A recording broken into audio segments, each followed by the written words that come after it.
Dans cette vidéo, nous allons discuter des spoilers complets du chapitre 1130 de One Piece. De nombreux détails intéressants ont été révélés dans cette nouvelle fuite. L'histoire se poursuit sur le navire géant d'Elbaf. Franky parle aux géants et leur annonce qu'ils ont décidé d'arrêter les recherches pour retrouver l'équipage des chapeaux de paille.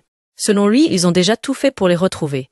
Même Jinbei avait demandé à des requins de fouiller les mers voisines, mais ils n'ont trouvé aucune trace de leurs compagnons disparus. Franky propose alors de faire confiance à leurs camarades et de les attendre à Elbaf. Les géants approuvent et le navire reprend sa route en direction d'Elbaf. Nous passons ensuite au groupe de Luffy, qui parvient à s'échapper du diorama créé par Rod. Il découvre qu'il se trouve désormais dans un immense château, ressemblant à une structure en Lego. Au milieu d'une plaine enneigée, entourée de forêts et de montagnes. Une des montagnes est surmontée d'un château avec un pont suspendu qui le relie à une branche d'arbre géante s'élevant dans le ciel. Nami commence à se sentir étourdie en voyant l'immensité de l'endroit. Soudain, ils aperçoivent deux silhouettes traversant un pont en direction du château. Ils se cachent rapidement et observent discrètement. Ces deux silhouettes sont Goldberg et Gerd, membres de l'équipage des New Giant Warrior Pirates, dirigés par Ajrudin. À côté de Gerd se trouve un énorme hibou nommé Piper. En approchant du château, Gerd exprime son mécontentement envers Ajrudin pour avoir accepté des individus étranges dans son équipage. Goldberg réplique « Rod a de vraies compétences de navigateur ». Cependant, Gerd reste contrarié et ajoute « Je déteste Rod ». Il est encore plus embarrassant pour Elbaf que Loki. La raison de leur visite au château est que Piper a aperçu un corbeau transportant un navire. Gerd et Goldberg doivent enquêter, car entrer à Elbaf sans permission est considéré comme un acte illégal. Rod a l'habitude de s'emparer des navires traversant son territoire, les accusant d'être en infraction. De cette manière, il peut retenir ses navires à sa guise. Gerd, l'un des géants, déclare que s'il voit Rod enlever quelqu'un, il en informera Jarul, un ancien géant du passé de Big Mom, aujourd'hui âgé d'environ 408 ans. Nami apprend ensuite qu'entrer sans autorisation dans certaines zones est considéré comme illégal. Par conséquent, elle ordonne à tout l'équipage de rester caché. Pendant ce temps, Goldberg et Gerd frappent à la porte du château de Rod pour le rencontrer. Au même moment, Luffy et ses compagnons courent à travers un pont situé près du château. Sous ce pont se trouve une forêt peuplée de nombreux loups géants. En arrivant au milieu du pont, Luffy s'est soudainement arrêté. Il a déclaré que depuis qu'il était entré dans le royaume de Lego, il ressentait quelque chose. Zoro et Sanji semblaient également ressentir la même chose. Luffy a expliqué qu'il entendait les cris d'un homme d'une force incroyable, ce qui faisait vibrer tout son corps. Luffy voulait vérifier la source de ce bruit, mais Sanji lui a rappelé qu'entrer dans la forêt sans autorisation était interdit par le royaume d'Elbaf. Sanji a décidé de rester avec son groupe et d'empêcher Zoro de partir avec Luffy. Finalement, Luffy a décidé de continuer seul.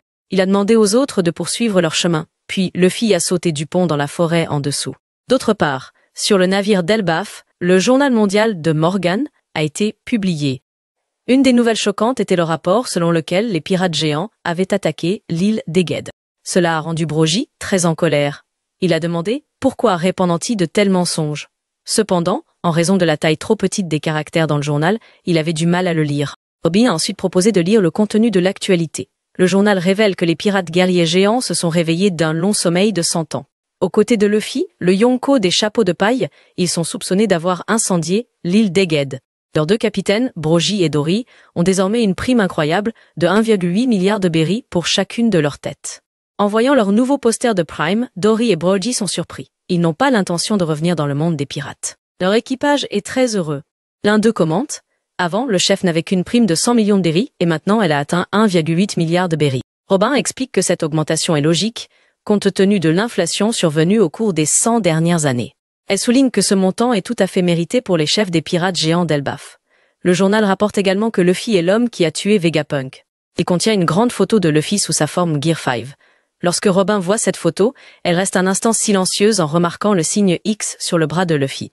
Robin a dit « Est-ce que ce signe apparaît toujours sur le bras de Luffy quand il est le plus libre ?» Franky a répondu « Je ne me souviens pas trop. Après tout, il rebondit toujours, donc tu ne peux pas vraiment le voir clairement. » Robin a ensuite observé de plus près et a remarqué quelque chose d'étrange. Le bras de Luffy se balance ici, mais le signe X reste visible comme en plein jour. Jay a l'impression de l'avoir déjà vu quelque part auparavant. Après cela, Dory et Brogy ont commenté qui aurait cru que les pirates aux chapeaux de paille sont désormais à égalité avec les pirates aux cheveux rouges. Il semble qu'un de nos jeunes, Ajrudin, soit devenu votre subordonné. Brogy a ajouté, en y réfléchissant, même s'il est devenu adulte, reste toujours un enfant sauvage. Nous aurions en fait voulu amener plus de gens, mais seulement nous deux sommes venus en raison de problèmes survenus à Elbaf.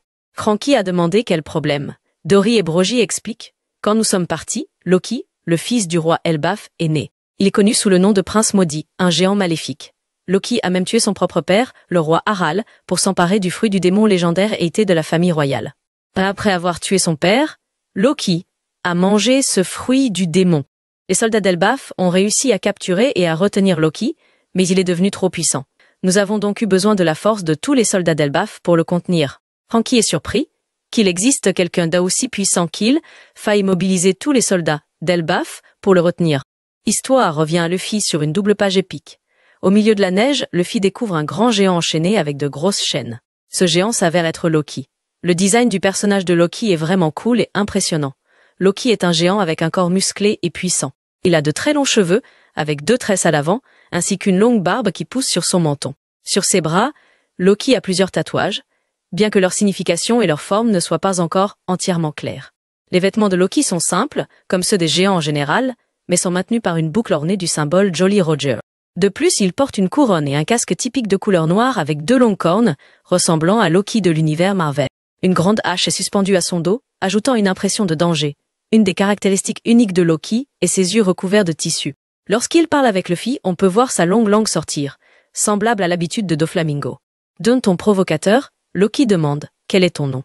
Luffy répond avec fermeté « Je suis Luffy, celui qui deviendra le roi des pirates. » Pendant, Luffy pose immédiatement la question « Où suis-je maintenant ? Et qui es-tu vraiment ?» Loki se présenta avec un sourire. « Voici, Elbaf, la terre des guerriers qui vivent et meurent pour la guerre. Dans le passé, ce pays était connu comme la nation la plus puissante du monde. Enfin, après des années d'attente, les fans de One Piece ont pu découvrir Elbaf dans son intégralité. Le nom officiel de ce pays est Elbab, avec un paysage époustouflant, des montagnes hautes qui semblent petites comparées à l'immense arbre Yggdrasil qui s'élève au centre. Cet arbre est estimé à 12 ou 13 fois plus haut que les montagnes environnantes, et de puissantes cascades coulent des branches de l'arbre Yggdrasil. Yggdrasil a une couche intermédiaire formée de grandes branches qui entourent son tronc principal. Cette couche semble être le domicile des géants, avec de majestueux châteaux et des villages construits dessus. On peut également voir plusieurs canons pointés vers l'extérieur, protégeant cette région avec vigilance. Dans l'un des panneaux, une épée géante perce la couche médiane de l'arbre, comme si elle atteignait le sol d'Elbaf. À ce moment-là, Loki apparaît avec un sourire maléfique sur le visage et déclare « Je suis Loki, le dieu du soleil, porterai la fin à ce monde. » Il n'est pas surprenant qu'Oda-sensei ait pris 2 semaines de congé. Dans ce chapitre, il y a de nombreux éléments intéressants et mystérieux qui éveillent notre curiosité. L'un des points les plus fascinants est l'existence du prince Loki, qui serait responsable de la mort de son propre père. On dirait qu'Oda s'est inspiré de la mythologie nordique pour décrire Elbaf, car de nombreux éléments de cette mythologie sont intégrés dans cet arc. Dans la mythologie originale, Loki est connu comme une figure pleine de ruses et de chaos. Il finit par être enchaîné et puni pour ses crimes contre les dieux et les déesses.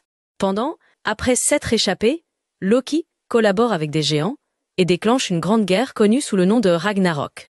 Dans ce chapitre, l'indication que Loki a été libéré de sa punition après avoir tué son père pourrait signifier que le Ragnarok dans le monde d'Elbaf est sur le point de commencer. Rodon mentionne que l'apparition de Loki rappelle la silhouette de Kaido, en particulier lorsque Kaido se tenait devant Kid et Hawkins. Loki est décrit comme étant très puissant, même sans l'aide d'un fruit du démon. Il est capable de tuer les guerriers les plus forts d'Elbaf, y compris le roi du pays.